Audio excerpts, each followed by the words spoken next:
عبر محاضرة رؤية البانغاباندو للسلم والأمن العالميين وموائمتها لوقتنا الحاضر التي يلقيها معالي الدكتور أبو الكلام عبد المؤمن وزير الخارجية وعضو البرلمان في جمهورية بنغلاديش الشعبية. نستذكر أفكار الشيخ مجيب الرحمن ورؤيته وسياساته لاكتساب فهم أعمق للتحديات التي تواجه العالم الحديث. If you believe in democracy, then you must accept the fundamental rights of democracy. في محاضرتنا اليوم نستعرض رؤية البانغاباندو وتأثيرها لفهم التحديات وتحقيق السلام العالمي.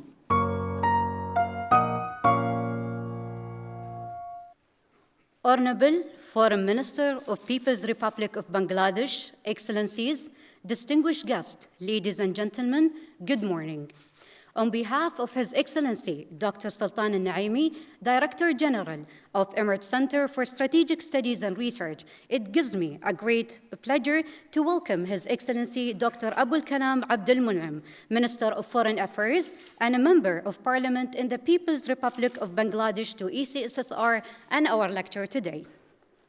I'm Dr. Ibtisam Al-Taneji, and I'll be the moderator of today's dialogue with His Excellency, in which we will revisit the visionary leadership of Sheikh Mujibur Rahman, popularly known as Bangabandhu, and its relevancy to the pursuit of peace and security in contemporary politics.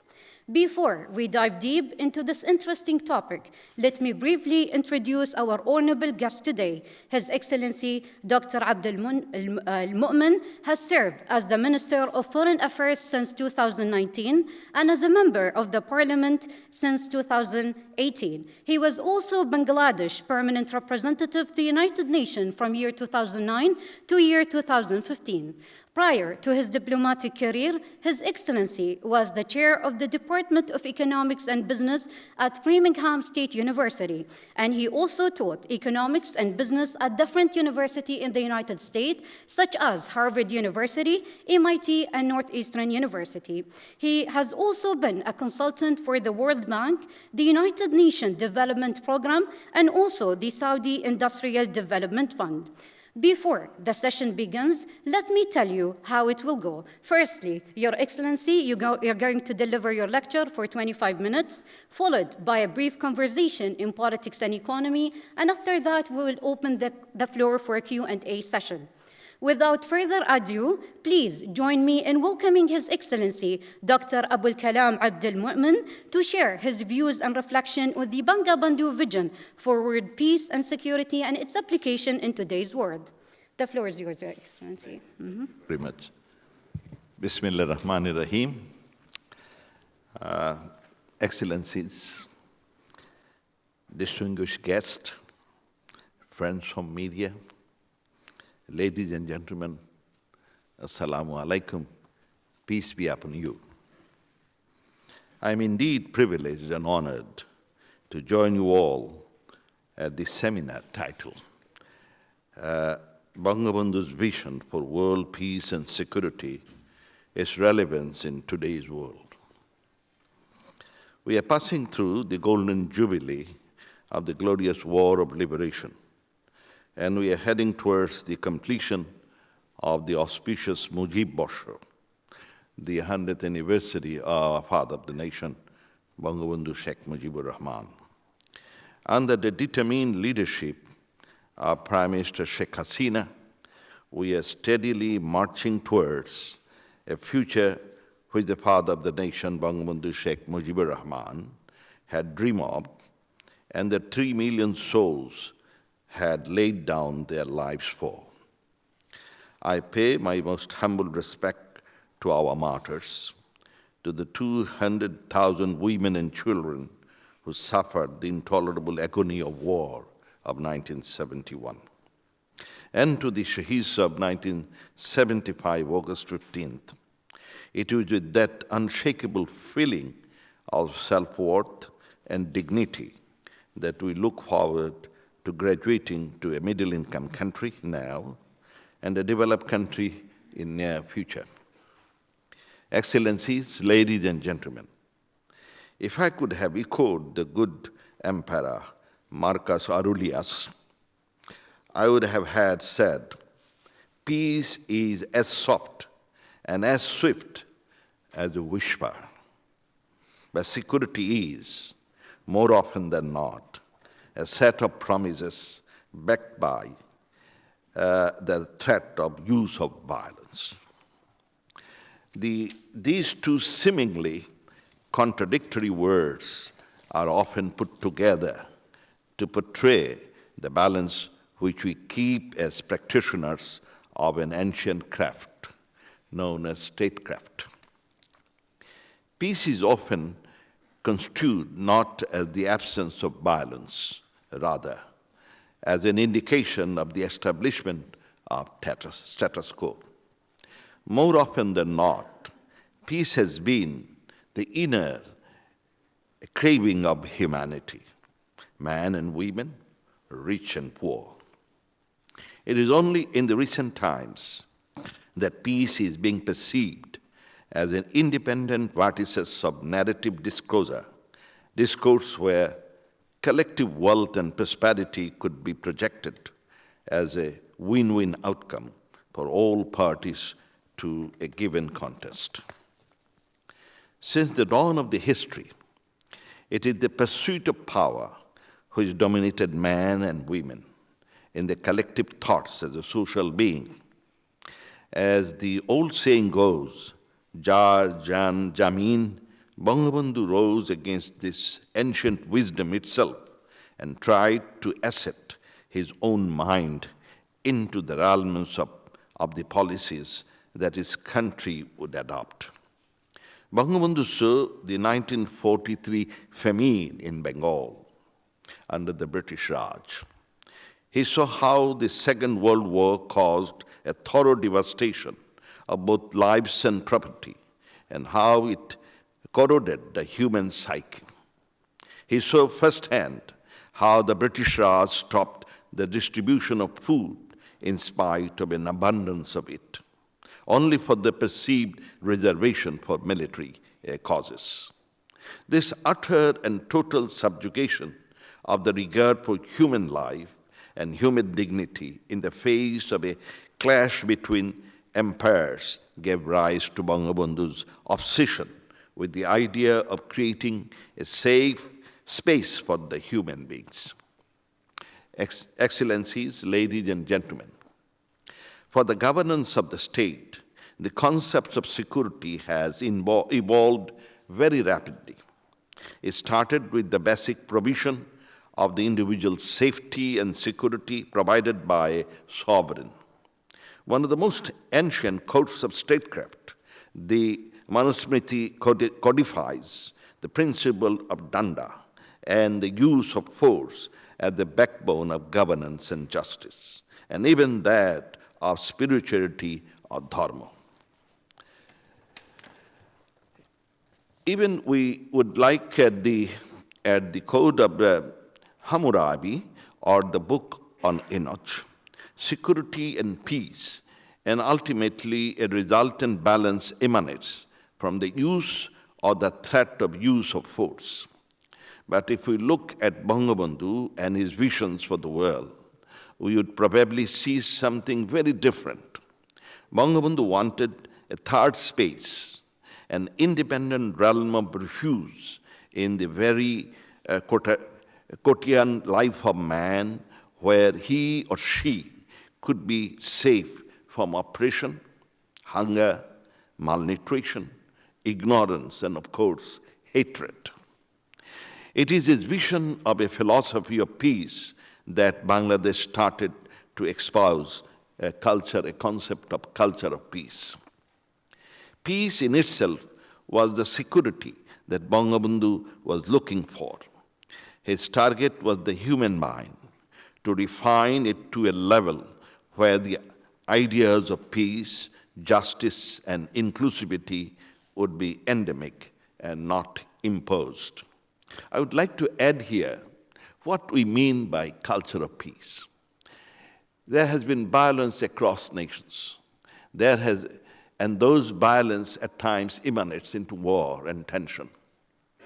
And that violence comes from a mindset of intolerance, a mindset of disrespect towards others. So culture of peace, this resolution, which has been adopted by all nations, 193 countries of the world at the UN, the basic concept of it, that we must create a mindset of tolerance, a mindset of respect towards others, irrespective of religion, ethnicity, color, or background. And if we can create such a mindset of tolerance, a mindset of such respect for others, then we hope to have a sustainable world of peace and stability across nations. But to create that mindset, it is not the responsibility of government alone. All stakeholders, community leaders, academics, you see this, the leaders in the mosques, churches, mandir, or the synagogue, and everybody has to come forward, particularly more so the guardians, the parents. They must try to create a mindset in their little kids for respect for others. And if we can do, I hope to have a world of sustainable peace and stability. Excellencies, ladies and gentlemen, Bangladesh as a country was conceived by Bangabandhu Sheikh Mujibur Rahman from the highest ideals imaginable by humans.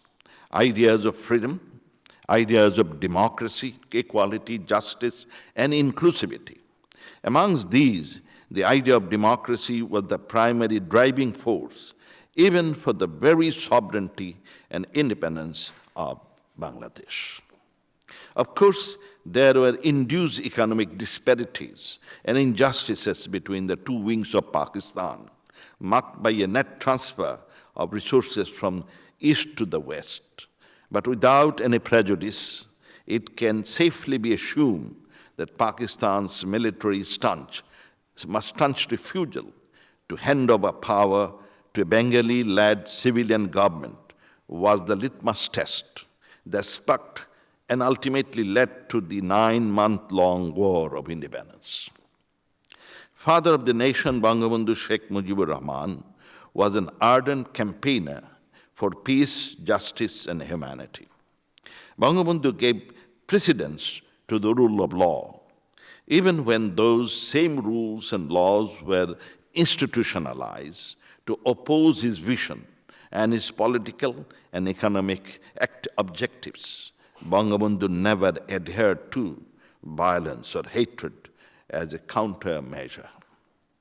Bangabandhu fought against the oppression using their own tools, that is, the legal and administrative procedures which were imposed as measures of subjugation. Bangabandhu created alternative narratives and strong epistemological underpinnings to validate his arguments for the protection, preservation, and augmentation of the softer sides of life itself. The downtrodden and the have-nots, the people on the fringes, all were under his protection, both philosophical and legal. And all these started from a deep and profound spiritual foundation. Bangabandhu's spiritual foundations were firmly rooted in the syncretic Sufi Vaishnavadi philosophies of Bengal.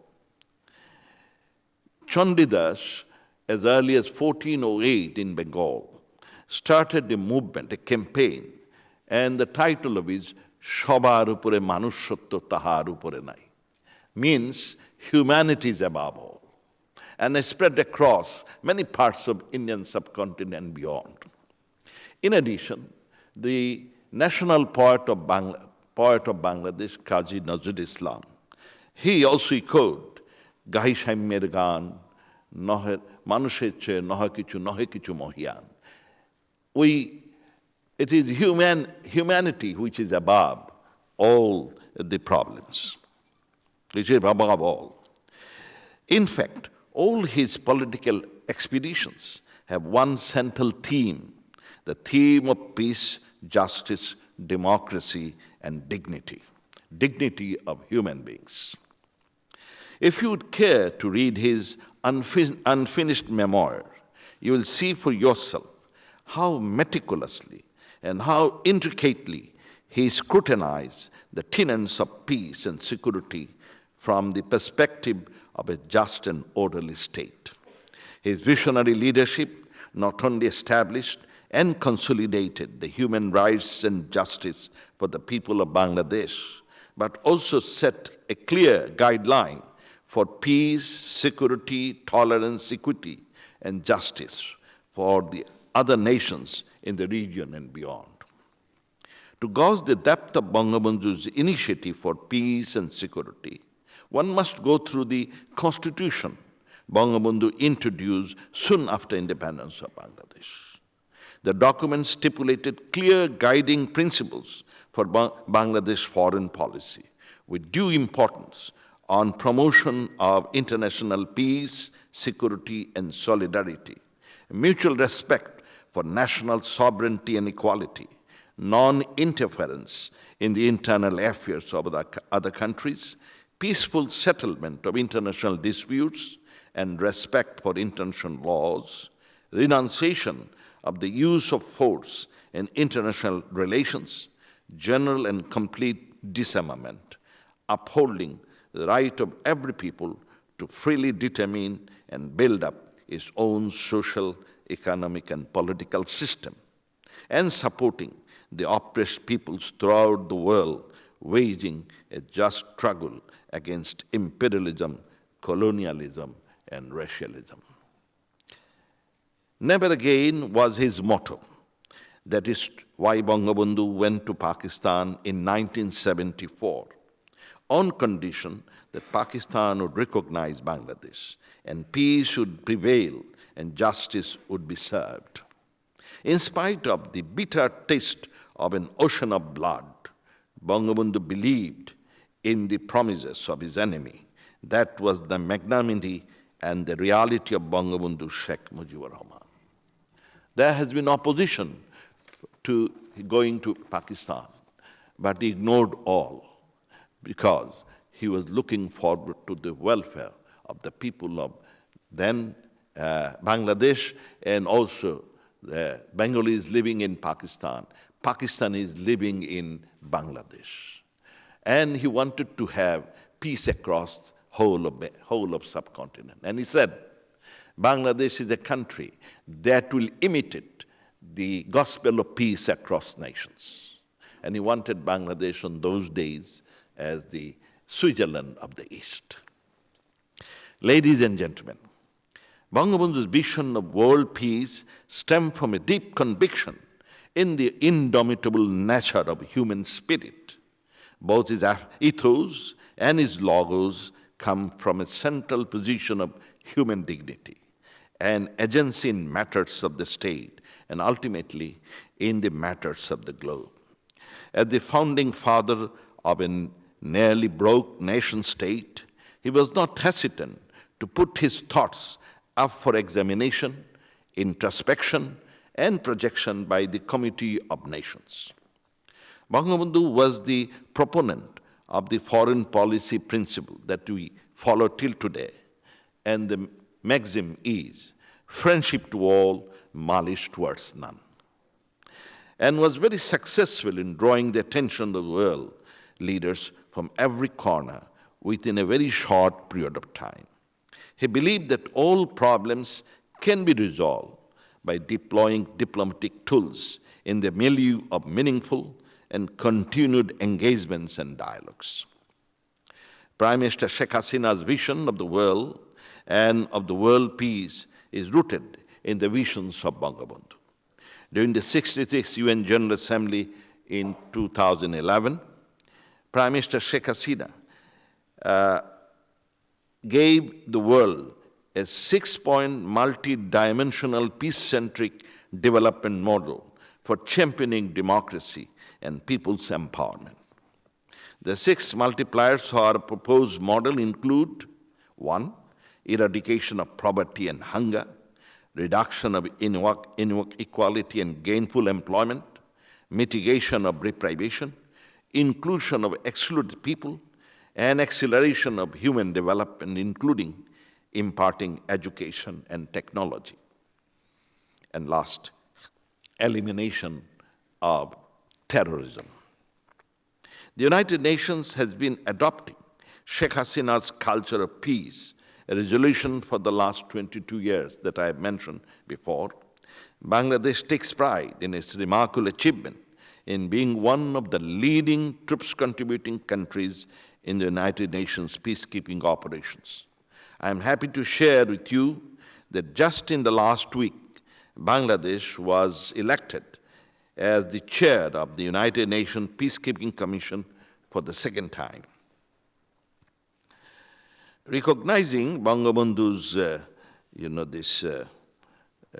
contribution and also his receiving Giulio Curi Peace Award in 1973, we, the Ministry of Foreign Affairs, and also to highlight the struggle, Bangabandhu's struggle for peace, we organized World Peace Conference in Dhaka on 4th and 5th December this last year, with participation of renowned political personalities, peace activists, poets, writers, academicians, scientists, artists, journalists, cultural personalities, intellectuals, human rights activists, etc., from different parts of the world. The conference unanimously adopted the Dhaka Peace Declaration, which acknowledged and appreciated Bangabandhu's vision of peace and security and his contribution to establishment of peace and security of home and abroad. Excellencies, ladies and gentlemen, Bangabandhu was a fearless leader who understood the basic wants and demands of human beings. His governance architecture for both his country and this world was concentric to a vision of free human spirit. Even on the brink of war, he always let reason shine bright. Humanity was non-negotiable for him and for his principal position. He stood strongly by the side of the oppressed and the have-nots. His voice echoed across the continents and across oceans. He called on world leaders to take immediate steps to establish lasting peace in the Middle East and to ensure the just rights of the Arab world, especially the Palestinian people. His heart went against the war in Vietnam and against the apartheid in South Africa and the plight of his Arab brethren. In a message sent to the World Peace Congress in 1973, he made it clear that to spread the aura of peace in the world, the roots of imperialism, colonialism, and apartheid must be eradicated forever. Bangabandhu also expressed his firm conviction through the non-aligned movement to spread the light of equality and human rights in the world. In his historic address to the UN General Assembly on 25 September 1974, Bangabandhu reminded of the essential role of the United Nations in stopping genocide and atrocities, as well as the inevitable necessity of overcoming hunger, poverty, and economic backwardness from underdeveloped and developing countries for the ultimate freedom of human in the context of its civilization. Bangabandhu spoke of a just world. Bangabandhu spoke of man's endeavor to aim for and achieve beyond the mundane. Bangabandhu spoke of a utopia which was very much within reach. In 1973, the World Peace Council awarded Bangabandhu the Giulio Curi Peace Medal and declared him a symbol of peace. The security dilemma faced by the states in an unending reality in the fluid, complex, and ever-changing world order. The military and economics actions of individual states in pursuit of their own national security, and above all, their perceived national interests, have frequently been overlapped or contested by those of others, resulting in economic disorder and war. The global military expenditure hit 1.98 trillion mark in 2020, despite slowdown in the global economy due to the COVID-19 pandemic. The developed countries are falling to devote 0.7% of the gross national income to the poorer nations as overseas development assistance, as stipulated at the SDG 17.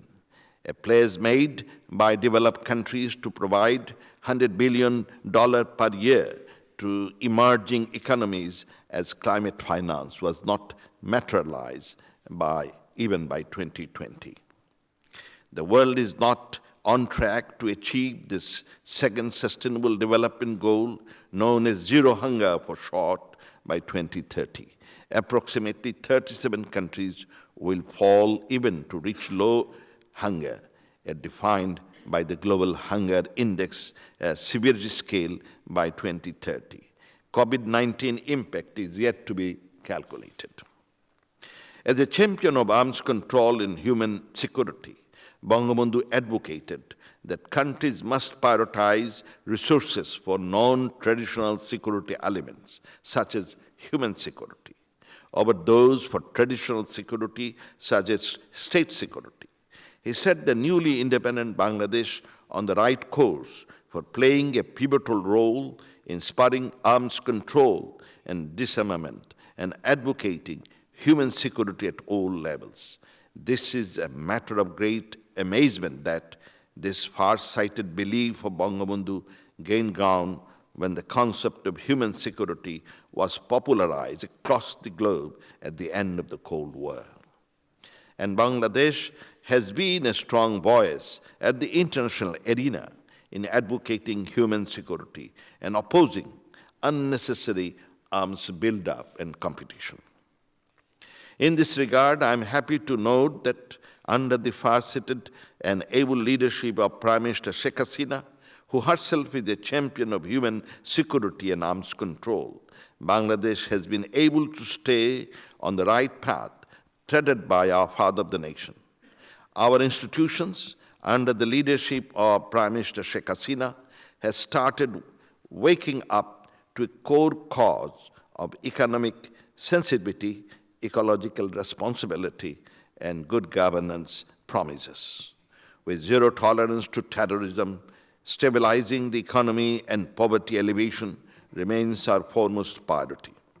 Within the last few years, Sheikh Hasina's government reduced poverty, a curse, more than half, and while observing the 100th birth anniversary of Father of the Nation, Bangabandhu Sheikh Mujibur Rahman, and the Golden Jubilee of Bangladesh, Sheikh Hasina decided to provide home to all homeless people in Bangladesh. By now, more than 1.5 million homes have been distributed to the homeless in Bangladesh. Bangabandhu's vision transcended his mortal life because of the life which was imbued in it by the power of his conviction, a conviction deeply entrenched in truth and honor. His vision remains relevant for all times to come. Following in his footsteps, Bangladesh pursues a value-based foreign policy. It is important to understand that we add value and we create value. We do not want anyone to lose.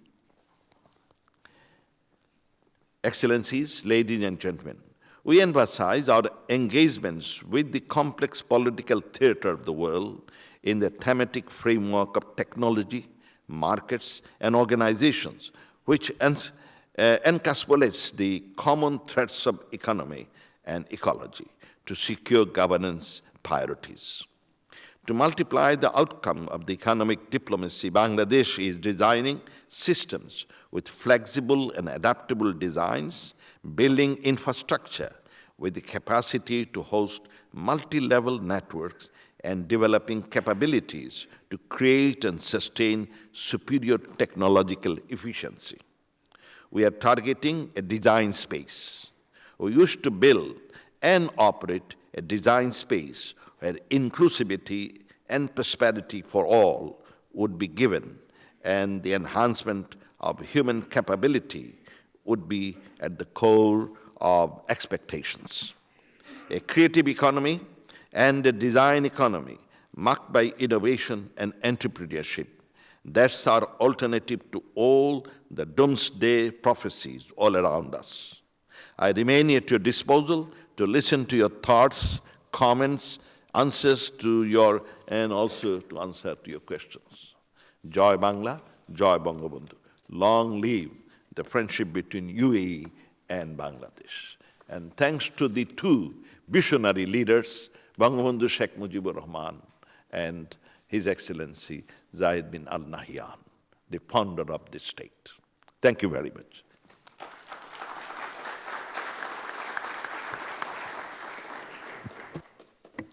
Thank you, Your Excellency, for this insightful examination of the Bangabandhu vision and its adaptive nature to complex issues concerning peace and security in our today's world.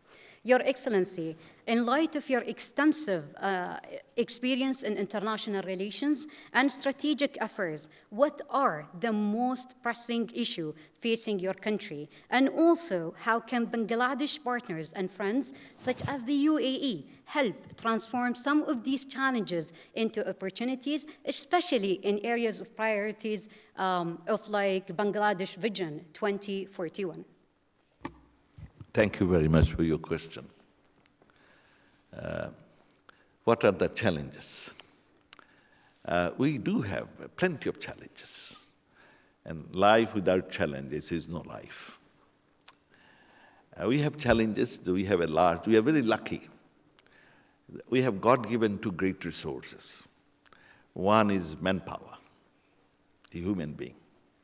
We have plenty of them. The other is plenty of waters. And if we can make use of these two resources, there's nothing that can stop us.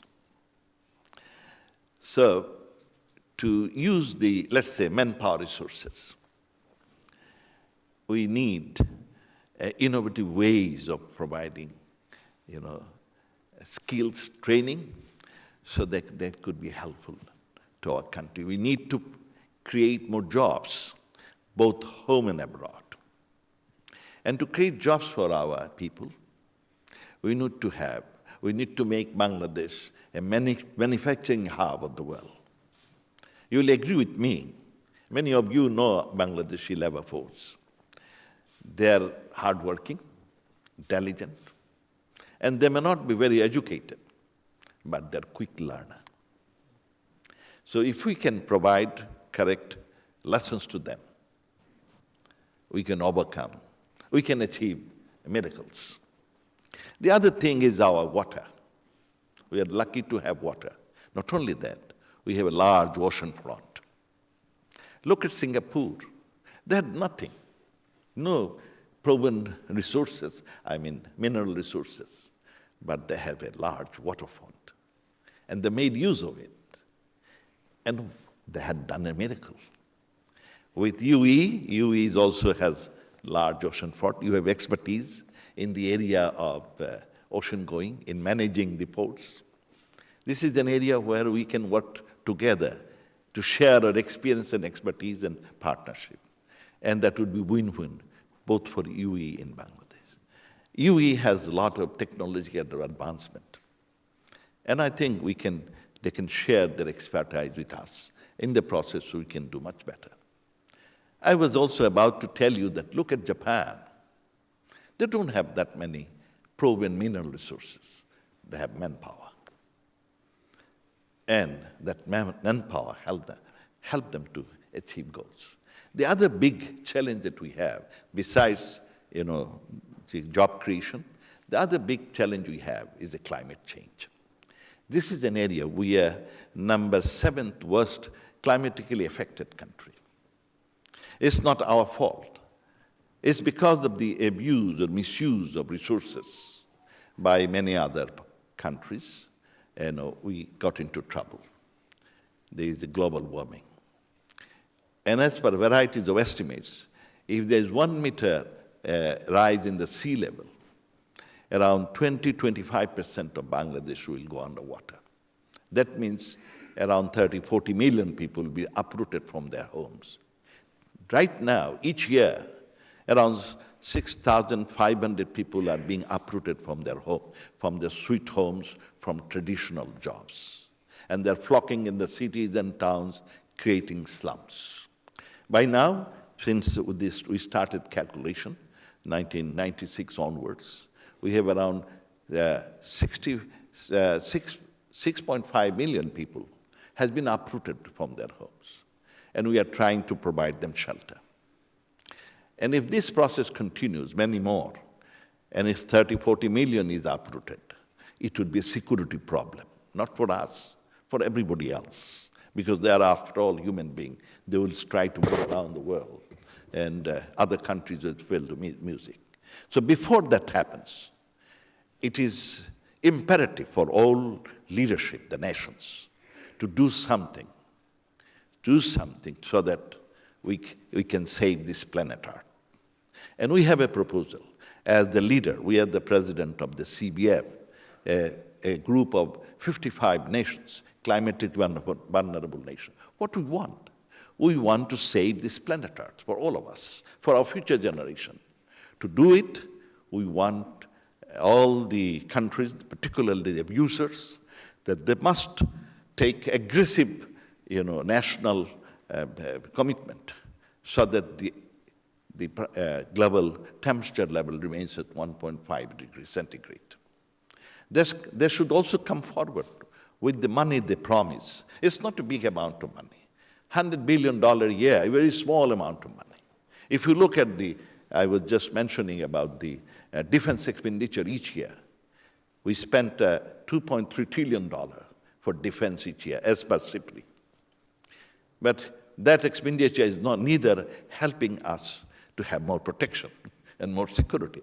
But out of that, only if you divert only 5% out of $2.3 trillion, only 5%, I'm not asking too much, only 5%, it will amount to $115 billion. So the thing we need a political commitment. If there is a political commitment, I believe this problem we can resolve. And we have to resolve it for our future generation. There is no alternative to it. So this is a big issue for Bangladesh because we are suffering today. Tomorrow some other countries will suffer. I'm told if the global warming continues to go, then schools, prestigious schools like Harvard, MIT, they all will go underwater. Today, our southern valley is going underwater, but tomorrow, others will face music. Before it happens, I would request the global leadership. So it's not my only Bangladesh challenge, it's a challenge. And I always believe that many of these challenges, if we work together in partnership, in collaboration, we can resolve. This challenge, God will not give us any challenge that we cannot, but it needs a mindset. And where there is commitment, we can win. So we look forward to that. And we already, this is helping us in our Bangladesh economy. Just look at, they have been employing around 700,000 of them. In the process, they gave them a shelter and a home. And it's a great help to us. Thank you, Your Excellency. Since we are speaking of challenges and complexity, let's look or take a closer look into the case of the Rohingya people in Bangladesh. So the case of Rohingya people present a complex humanitarian issue in Bangladesh. So the country must respond to this situation despite its economic, social, and security consequences. So what is Bangladesh's strategy for finding a solution or at least a sustainable policy for this crisis? You pick up a right question. It's about the persecuted people of Myanmar, known as Rohingya. It's very sad that around 1.1 million Rohingya, the persecuted people of Myanmar, is currently temporarily being sheltered in Bangladesh. When they were being persecuted, our Prime Minister, out of humanitarian consideration, allowed our borders. When no one was coming forward, when there was ethnic cleansing, genocide-like situation, the global leaders, the leaders of human rights, none came forward. But it is Prime Minister Sheikh Hasina who came forward and gave them shelter. Myanmar is not our enemy. They are our neighbor. We have good relationship with them. And in Myanmar, what I was saying, that hatred in Myanmar for many years, there is a spread of venom of hatred against this ethnic minority. There are around 125 ethnic minorities in Myanmar, and this Rohingya is one of them. Because of this hatred, from time to time, some violence crop up. It happened in the 70s, it happened in the 90s. In 70s, around 200,000 Rohingya flocked to Bangladesh. But later on, through dialogue and discussion, Myanmar took them back. In the 90s, similar thing happened. Around 253,000 Rohingya, came, crossed the border. But after dialogue and discussion, Myanmar took them back with honor and dignity. Took around, out of 253,000, they took around 236,000 of them. So they have a history of kicking them out and later on taking them. This time also, Myanmar promised us. They said they will take them back. We asked them that you must provide security. They said yes, they will provide. They guarantee security and safety for these Rohingya people if they go back. They also said they will create conducive environment for their voluntary and dignified return. So in principle, they agreed. But it's all the 5th year now, not a single Rohingya has gone back. One reason, Rohingya do not trust the Myanmar government. There is a trust deficit between the military government of Myanmar and those persecuted people. So we propose Myanmar, how about send some of your officials and meet these people in the camps? They did send only once. When they came, they were bombarded by questions. And since then, they don't show up again. They also said a proposal that how about, engage some non-military civilian observers in the Rakhine state where they came from, some non-military observers from your friendly countries, from ASEAN, from China, from India, from whichever country you like. We have nothing against. At least this Rohingya will think there is someone else is monitoring and overseeing. Then they will have some confidence. Basically, there have to be confidence building. Myanmar don't reply. So we have a difficulty, but I thank all the global leadership because many countries came forward with humanitarian assistance, but it's not enough. The problem was created by Myanmar. Solution also lies with Myanmar. We must put pressure on Myanmar so they take back their people. And that's the only solution. Bangladesh is one of the most densely populated country in the world. We are not a rich country. We're just trying to survive. And it's difficult. But then you'll ask, why did we do that? Because in 1971, when we are being persecuted, we went to India. India opened up the borders. We stayed there for 9 months, 10 days, and returned home. We had that experience. When we are in trouble, some country helped us. So when the Rohingyas were in trouble, we tried to help them. But I have a belief that Myanmar will take them back. If not today, tomorrow. And we all have to support also Myanmar so that they take them back. We have to put pressure on them. At the same time, we must give support. Otherwise, the problem is, if this problem is not resolved quickly, and these people are hopeless, stateless, the stateless, hopeless people could easily succumb to extremism. There could be pockets of radicalism and terrorism. And terrorist has no borders. Terrorism has no faith. And if that happens, it will create uncertainty, not only in Bangladesh, also in Myanmar, in the entire region.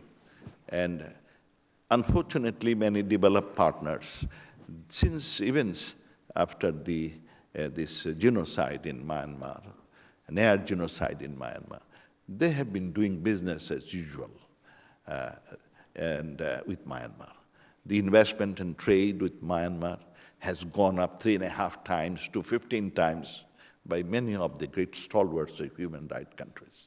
So maybe these are awakening call for all of us that we must, be more sensitive to human rights. And if we do, I have a hope one day we can resolve this issue through dialogue and discussion. We need global help and support. Thank you. Thank you, Your Excellency, for this interesting and eye-opening conversation. Now we open the floor for Q&A. Please introduce yourself and keep your question short. Thank you, Your Excellency, for this amazing lecture. Actually, you mentioned about the tolerance culture, and you emphasized that if we would like to spread this kind of culture, we should not depend on only government. There is a whole another people or another institutions or another people should be elaborate and help us to elaborate and spread this kind of culture, which I'm talking about, tolerance culture. You mentioned that, sir, and how about another stakeholders stand by with governments to spread this kind of culture, not only in Bangladesh, and we have a lot of efforts here in UAE. So if you could elaborate about how could we spread this kind of tolerance culture in, among the people, among the society, and among the all countries, and how could we help each other to find and to come up with a methodology that it could suit with the society which is in this culture or another culture, taking into consideration of the difference between society in this country or another. So if you could elaborate more about that, thank you. In each country, we have, first is, where there's a will, there's a way. Each country must make a commitment that we must stop venomous hatred and intolerance. And it starts from the school. In our curricula, in each country, in our curricula, we should, start a concept that all human beings are the creation of God. And God has given everything to them to excel in life. And we all have to work together. As you know, in my religion, if one person is cursed, then the whole community is cursed. So we must work together so that we develop a concept that all human beings are human beings. And we must honor and respect. And it's not only government who can do. We must start school curricula.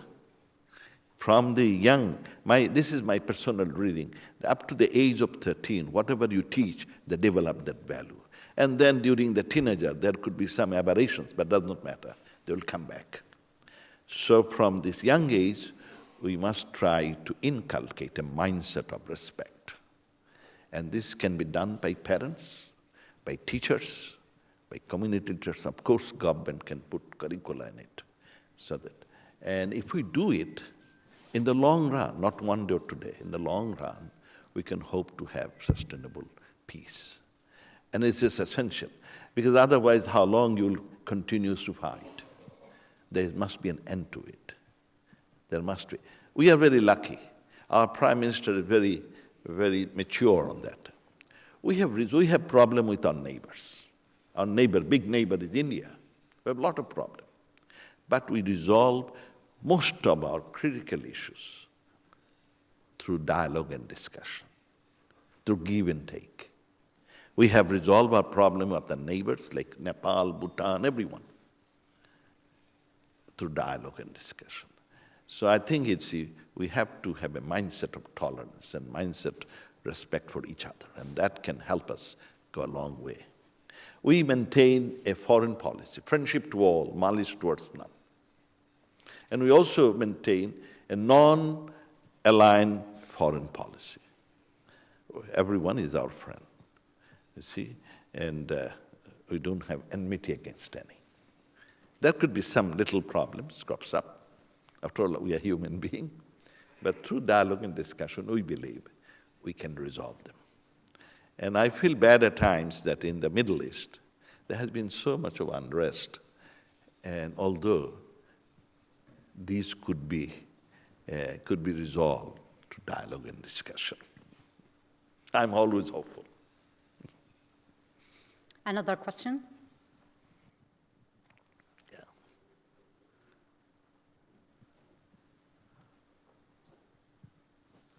Your Excellency, thank you very much for a very comprehensive speech reflecting Bangabandhu's vision. But I'm just going to ask you, one of the challenges that Bangladesh is facing, and so far Bangladesh has done a good job in facing up to the challenge. The challenge is that in the foreign policy, Bangladesh has to have good terms with India, its neighbor, and a good term with China, which is a major economic partner of Bangladesh, a strategic partner. How does Bangladesh maintain a balance? And Bangladesh has received a lot of praise for this from the experts of international relations, that it's a very tight rope that Bangladesh has been walking, and they have been walking very well. Who should get the credit, you or the Prime Minister, or the people of Bangladesh? Thank you, Professor, for your question. And I would like to thank you again for you helping me when I was in Singapore about some of the Bangladeshi laborers who were in prison. And thanks, your information helped me, and I could bring around 17 of those young people back home. So I would like to thank you and appreciate your effort. Your question is a very pertinent question. You see, we maintain good relationship with all our neighbors. And we have a principle. We believe connectivity is productivity. So we want to develop better connectivity. We have a big neighbor, India. We have a rock-solid relationship, historical, rock-solid relationship with India. They fought during our war. They shed their blood along with us. And when we were in India in 71, they welcomed us. It's not only the government, even the individual really helped us out. We can never forget the story. So India is a rock-solid friend of Bangladesh. And I'm happy that we are maintaining that relationship. We have a golden relationship at this time with our neighbor India. But Bangladesh wants to prosper.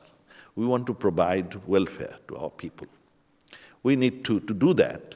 We need to develop our country. We need more infrastructure. And China is a rising country. It has resources. It has technology. So we have invited Chinese to help us out. And they have been supporting us in our economic development. They're an economic development partner. They're providing financing for many of our infrastructures. So, and although you know the Chinese did not support our war of liberation. But in the diplomacy, yesterday's enemy is today's friend. There's nothing, forever. So Chinese are helping us a lot. And we are maintaining a non-aligned. We are not in any bloc, but we do things for our own interest, for the interest of people.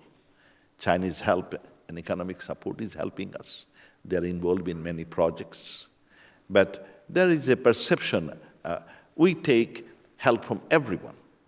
We get help from US. US is our #1 investor in Bangladesh. As a single country, they are our #1 trading partner till today. So we have good relationship with everyone, UK, USA, Middle East, Saudi Arabia, name it, and including China. And we are maintaining the balancing position. It's difficult, but since we believe in principal position, friendship to all, malice to none. And second principal position, we of course are always good to our neighbors, but in addition, we want a non-aligned foreign policy. We don't want to get into any blocks for the well-being of our people. That's the principle Sheikh Hasina is following. That's the principle Bangabandhu followed. He joined, remember, in 1971, the countries that helped us most, it was India. It is India that spearheaded a movement all across the world for his, safe return back to his country. India and the friends of India and the Soviet bloc is Russian on those USSR and on all the Russian bloc, they supported us. But when we got independence, what Bangabandhu did, there was a perception that Bangladesh will join this Russian bloc. He did not. Instead, he maintained non-aligned. He maintained an independent foreign policy. He went to USA and asked them their help. And by the way, I must tell you one story, and that is, it is not known to many. Even before Bangladesh was created, the US government, particularly the then permanent representative Bush, who became president later on, he gave interview to Bangladesh delegation as early as in November.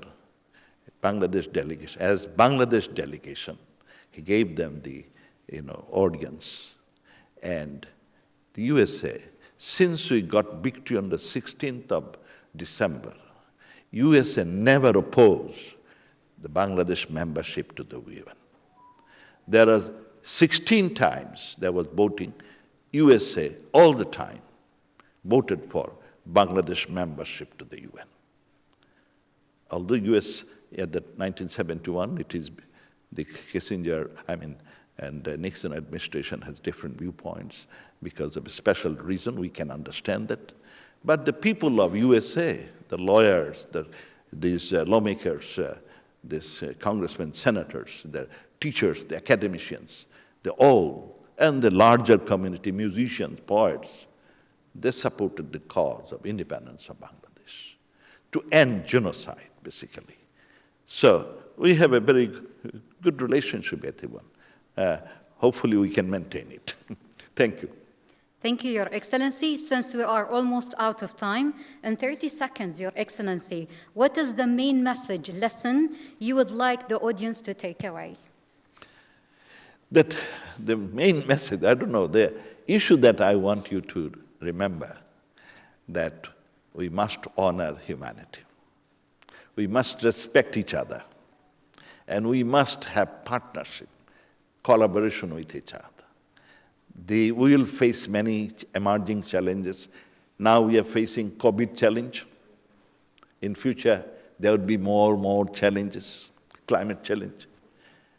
And these challenges we cannot resolve alone. We have to work together in partnership and collaboration.